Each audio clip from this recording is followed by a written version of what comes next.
Sir, मेरा नाम जगत पाल है और मैं यहाँ पे पिछले 15 साल से प्रैक्टिस कर रहा हूँ हाई कोर्ट में और डिस्ट्रिक्ट कोर्ट में। आज जो मस्जिद मामले को लेकर की तरफ से क्या पक्ष रखा गया है, उनकी तरफ से क्या पक्ष रखा गया सर, ये लोकल रेजिडेंट्स की आज मजबूरी थी कि 14 साल के बाद वो पार्टी बने हैं इस केस में आकर के, क्योंकि पिछले 14 साल से लेकर के आज तक कोई भी इफेक्टिव कार्रवाई इस कोर्ट में नहीं हुई, क्योंकि इससे पहले किसी गलत आदमियों के खिलाफ एक केस चल रहा था और बीच में लगभग 13.5 साल के बाद वक्फ बोर्ड की एंट्री होती है कि हम इसके मालिक हैं।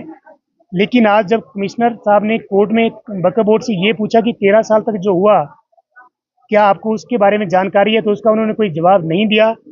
लेकिन अब वो कह रहे हैं कि जी जो मस्जिद है इसका जो मालिकाना हक हमारे पास है, लेकिन ऐसा कोई रिकॉर्ड वो कोर्ट में दिखा नहीं पाए। लेकिन जो हमारे पास जो रेवेन्यू रिकॉर्ड है उसके मुताबिक हिमाचल प्रदेश सरकार जो है इस ज़मीन की जो है मालिक है, और उस जमाबंदी में खसरा नंबर 36 पर जो एक मस्जिद है वो गैर मुमकिन मस्जिद दिखाई गई है। तो गैर मुमकिन मस्जिद का मतलब है कि सरकारी ज़मीन पर बनाई गई मस्जिद।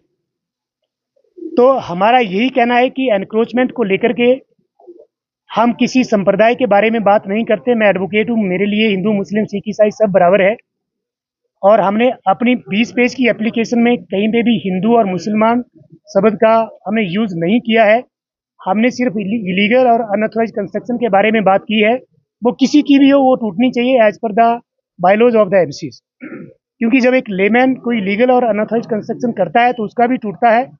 अगर टूटे ना तो उससे पहले उसका बिजली पानी डिस्कनेक्ट किया जाता है, लेकिन जो अभी तक इस केस में नहीं हुआ है। कोर्ट में क्या कहा है और 5 तारीख की डेट दी गई है, तो उसमें सर, 5 तारीख के लिए मांगा गया है। जो वक्फ बोर्ड ने आज जो जवाब दिया है उसके ऊपर कंसिडरेशन होगा, और जो लोकल रेजिडेंट्स की तरफ से जो हमने दलीलें रखी हैं और जो हमने जो अपनी जो एप्लीकेशन 20 पेज की दायर की है उसके ऊपर जवाब देंगे। और मुझे लगता है कि शायद उस दिन जो है हमारी इस केस की प्रोसीडिंग जो है कंक्लूड हो जाएगी।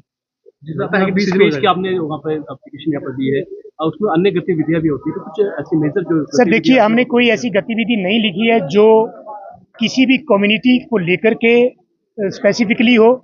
हमने कहीं नहीं लिखा है कि हिंदू ये करता है मुसलमान ये करता है।